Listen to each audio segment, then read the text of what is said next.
Med odhodom domov doživeli prometno nesrečo in odgovorno, profesionalno, pravočasno v uniformah Slovenske vojske pristopili k reševanju potnika in njegove 9-mesečne punčke. Ven iz avta ustavimo promet, ker se vozniki so se vozili po razbitinah naprej. Vidva skočita tja do šoferja, ga pomagata imobilizirati z avta. Ven rešiti otroka, očeta otroka. Prošamo, če še kak so potnik. Če še kak so potnik noter, obrnemo. Jaz sem z njim šel pa z dojenčico. No, on sram graje, da je pač bila varna, da ni bila na cesti. Zraven sem še razmišljal, a bi bilo boljše, da se slečem dol pa damo na dojenčico na tla, ker nisem začutil ne na roki, ne na vratu tripa. Res, da je majhno avto, tudi male žile so, tripa ne čutiš, a ne. Potem sem v strani ograje, tek malo v uste pihnil. Parkrat sem tekle s prstom potegnil, ker pač imam velika roka namela, majhna prsta, nisem mogel meriti tek, ne. Nekje približno tudi na sred sem pritisnil na parkrat, na kar je punčka zajokala. Se mi je tako odleglo, da sem skoraj vse zadobil, no. Vse ustne votline sem mogel, mislim ustno votlino pa nosno votlino ščistiti, ker je imela polno hrane noter.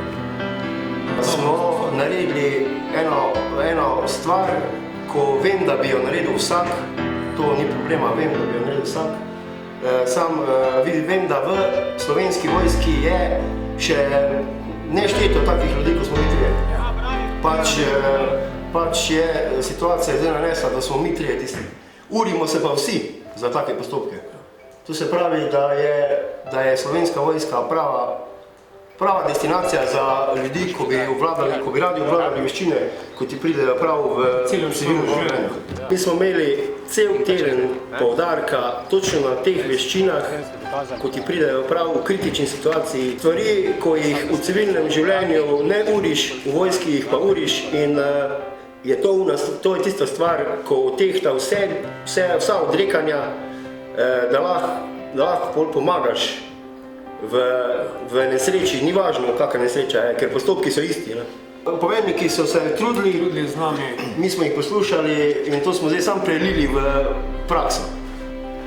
Teda mislim, da smo izurjeni, da smo bili definitivno smo. Posebno še pa glede otroka. Kot poveljujoči, neposredno zdaj na teh pripravah, sem lahko več kot ponosen na to, da imamo takšne pripadnike, ki so teorijo, ki so izvajali v teh 10 dnevih, kar se tiče prve pomoči, pristopa, odgovornosti, profesionalnosti, sprovedli tudi v praksi in upravičeno naredili dobro delo.